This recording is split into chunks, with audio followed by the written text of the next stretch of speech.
Hi there everybody and welcome to Richie's Room.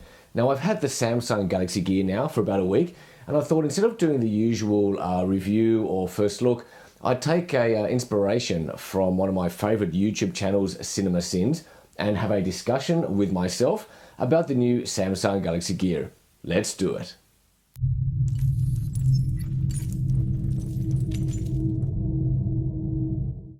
Alright, so here I am, over at the bench. Welcome to my room, dude. Your room. Okay, our room. Alright, so let's talk about the ergonomics of the watch first. How did it actually feel on the wrist?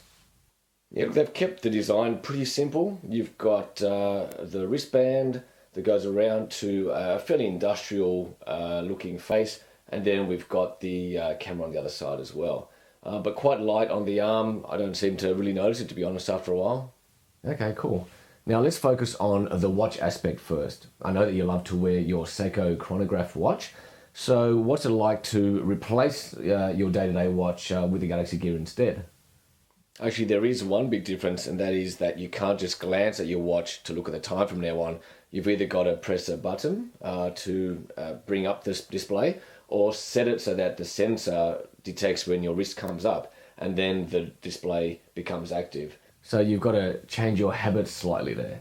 Yeah, that's true. Yeah, you've got to sort of bring your hand up and wait for a split second and then look at the time. But, you sort of get used to that pretty quickly. All right, so let's get right down into the crux of it. What does the Galaxy Gear do?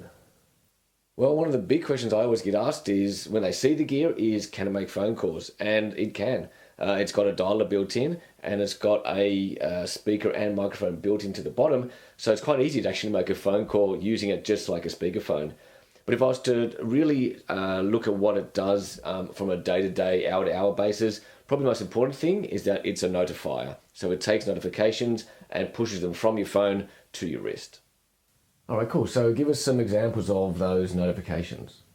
Yeah, sure thing. So let's go into notifications, which is just one swipe that I've set up from the watch face. And we go to archive. You can see that we've got messages, email, Facebook, and Gmail. Now, interestingly, both the SMSs, which is the messages, and the client, the Samsung client email, both give you the detail of the messages. Gmail and Facebook, for example, only tell you that you have a notification. You then have to go to the phone itself to get the detail, but it's still pushing through an alert, if you like. Okay, cool. So you have to have it connected to the phone in order to get the notifications. Yeah, that's right. If you think of the Galaxy Gear as a monitor that takes information from the phone and places it on the screen for you to see easily, then you'd be on the right track. All right, so how do you navigate around on the watch? I noticed you did some swiping there. How do you do that? Yeah, the operating system or the environment you're in is actually quite easy to use. Once you bring up your wrist, left to right takes you to all the apps that you have selected to have instant access to. Once you go into one of them, to go back one step is a simple drop down like that, and back out again. So it's quite simple to use. And once you get the hang of it, it almost becomes second nature. All right, so let's do an actual real life example. Let's say you've had an SMS come through. How do you reply to it using the Galaxy Gear? All right, cool. So let's reply to an SMS now. I'll show you how to do it. All right, so let's check notifications. Oh, we've got an SMS. It's from you, Rich. And it says, good luck interviewing me today. All right, so let's reply. S voice.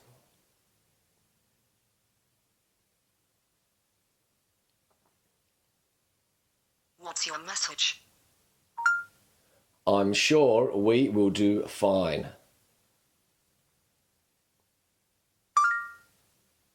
Here is your message. Ready to send it? Yes. Sending message.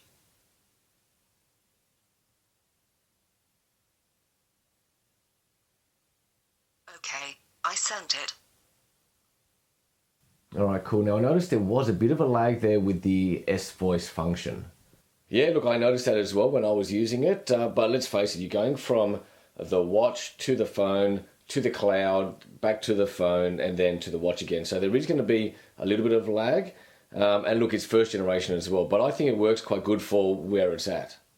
Okay, cool. And that is an important distinction because it's Bluetooth, not Wi-Fi, so you can't connect the watch itself to your home network, for example, yeah?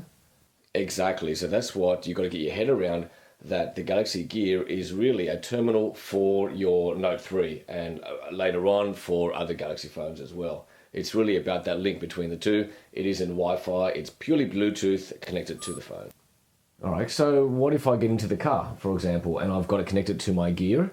Do I have to switch it off and unpair it and then repair it with the car Bluetooth connection? Yeah, look, I thought that might be an issue as well. But actually, when I got into the car, the Galaxy Gear was still connected to the Note 3.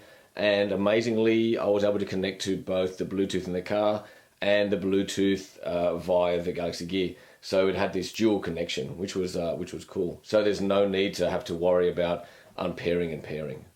All right, so we're Bluetooth connected all day, and I know that I'm already a person that has battery anxiety.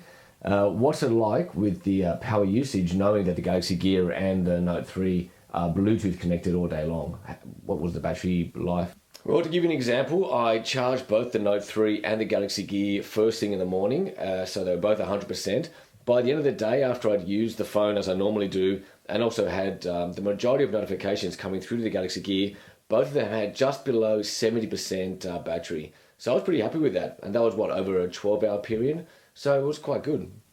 All right, so thinking about the last few days, when did you find the Galaxy Gear most useful?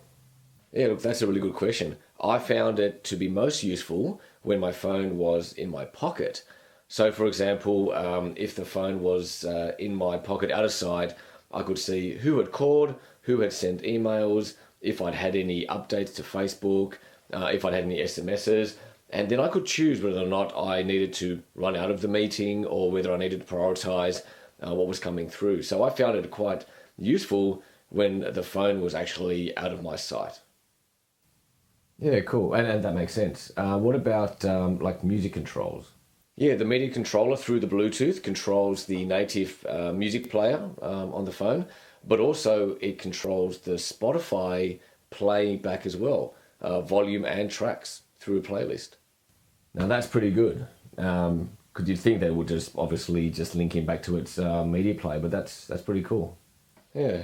All right, so let's look at the other component of the watch itself, which is the camera. So tell us about the camera. What's it like to take photos? Look, I think the name of the game when it comes to the camera here is spontaneity. So whenever you're out and about, if you wanted to take a quick pic of something that you've seen, it's very easy just to swipe down, take a picture, and you can actually set it up so that it links directly back to your Note 3.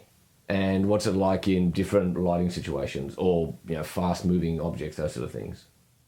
We can see here at a kids park with the fountain, capture that water beautifully. When we moved over to a slightly different composition, it struggled a bit with the lighting, but when we changed the angle, it did right itself. All right, cool. So wrap it up for us. Your thoughts on wearables and the Galaxy Gear in particular?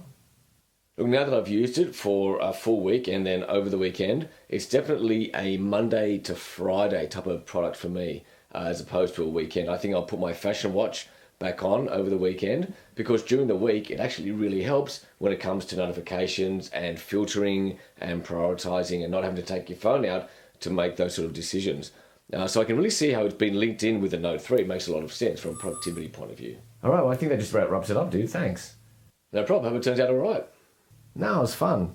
All right, well, thanks for watching discussions with myself, this time about the Samsung Galaxy Gear. Please comment if you'd like to join in the discussion, and feel free to subscribe if you enjoyed this video. Thanks a lot, and until next time.